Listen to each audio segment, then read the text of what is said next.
Arcadian Vanguard presents The Wrestling News and your daily wrestling newscast for Monday, September 5th, 2022. Good morning, I'm Mike Sempervive. We begin with AEW All Out, presented last night in Chicago. For the second time, CM Punk is AEW World Champion.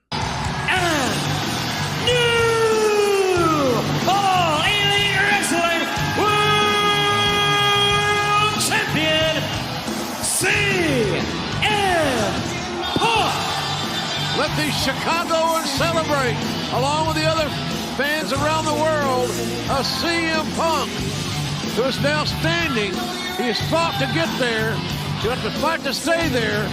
The richest prize in pro wrestling. Before a hometown crowd, Punk defeated Jon Moxley in the main event, hitting 2 GTSs and scoring the pin after 19 minutes and 57 seconds.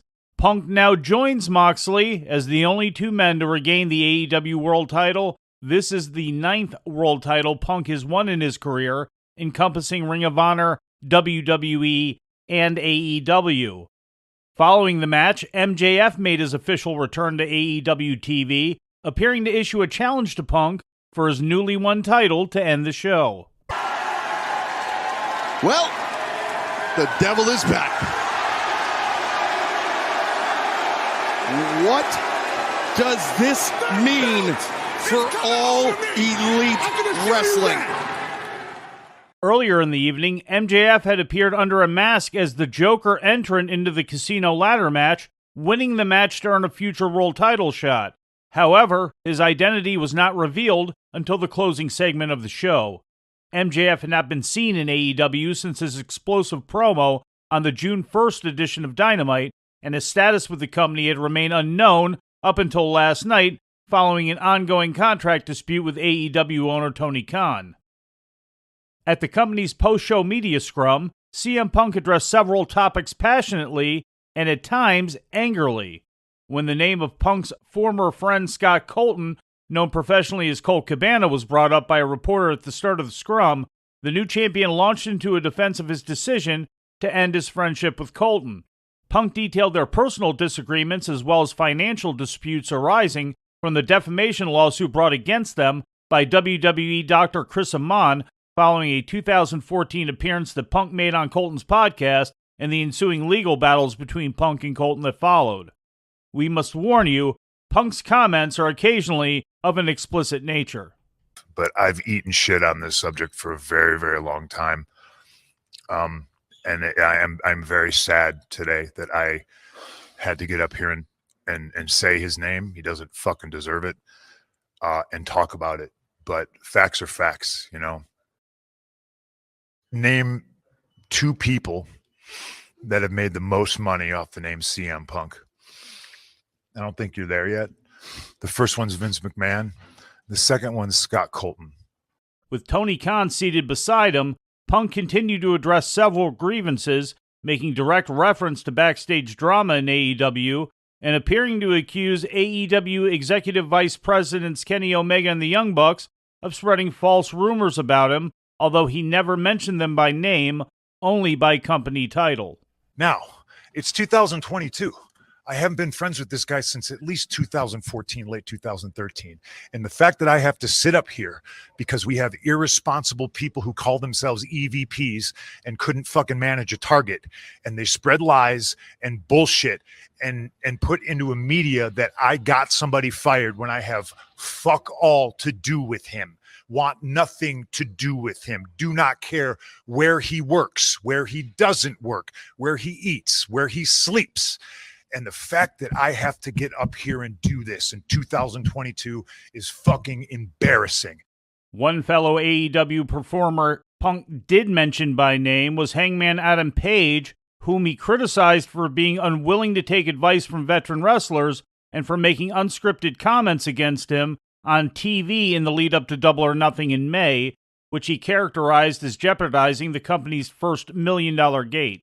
But I'm trying to run a fucking business. And when somebody who hasn't done a damn thing in this business jeopardizes the first $1 million house that this company has ever drawn, off of my back and goes on national television and does that, it's a disgrace to this industry. It's a disgrace to this company. Now, we're far beyond apologies, right? I gave him a fucking chance. It did not get handled, and you saw what I had to do, which was very regrettable, lowering myself to his fucking level. But that's where we're at right now. And I will still walk up and down this hallway and say, if you have a fucking problem with me, take it up with me. Let's fucking go. There were reports of a physical confrontation that took place away from the media during the press conference once Punk had finished up his comments. Fightful Select reported this morning that Kenny Omega and the Young Bucks were extremely angry, with one source claiming that they were threatening to walk over the comments. On Wrestling Observer Radio, Brian Alvarez noted his sources told him a physical altercation took place between Punk and the Young Bucks, and that a security guard went rushing out of the scrum to attend to the confrontation. During the same show, Dave Meltzer described the scene as a melee. We'll report more on this situation as it becomes available. To close out the press event, when asked about projected pay-per-view numbers for All Out by WrestleNomics' Brandon Thurston, Khan expressed some disappointment, saying he expected them to be slightly down from last year's All Out event. Khan then directly addressed what he considered the partial cause of this, stating that AEW All Out was the third wrestling event presented over the weekend, a reference to WWE's Clash at the Castle and Worlds Collide events on Saturday and Sunday, which he regarded as intentional counter-programming by WWE. It's probably a little bit more challenging in the marketplace when it becomes a little more crowded. So our performance, given, the prior years, we never had this kind of competition, and it's kind of a first for us in AEW to see this kind of crowded marketplace. I'm not sure if this is what we'll see from now on. If it is, when the fight is brought, I will continue bringing fights of my own, and I have unique ways to do that and a lot of money to fight with. And this is not a game to me. This is my life, and I don't think it's a joke, and I take it really seriously. Khan ended his response by making reference to Jim Crockett Jr., the promoter who famously went head-to-head with the WWF in the 1980s and was driven to bankruptcy in part by similar counter-programming, stating that he has more money than Crockett and didn't intend to suffer the same fate. In earlier marquee matches at All Out, Chris Jericho pinned Bryan Danielson, and the team of FTR and Wardlow defeated Jay Lethal and Impact Wrestling's Motor City Machine Guns.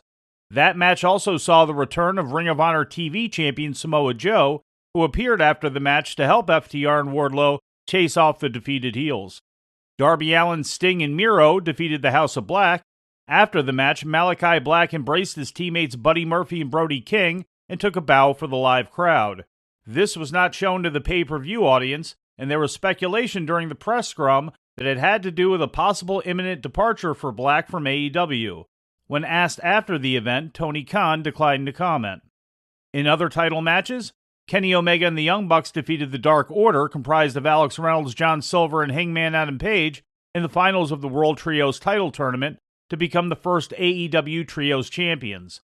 Jade Cargill retained the TBS title against Athena.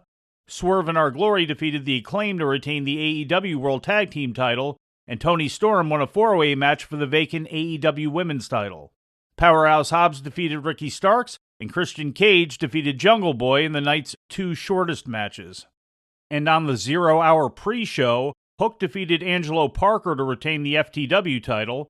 All-Atlantic champ Pac successfully defended against Kip Sabian. Eddie Kingston defeated Tomohiro Ishii, and Sammy Guevara and Ty Mello defeated Ortiz and Ruby Soho to keep the AAA mixed tag team titles. PWI Insider reported that Soho suffered a broken nose during the match. AEW's next pay-per-view event, Full Gear, will be a 2-night show taking place November 18th and 19th at the Prudential Center in Newark, New Jersey, according to an official announcement during last night's All Out broadcast.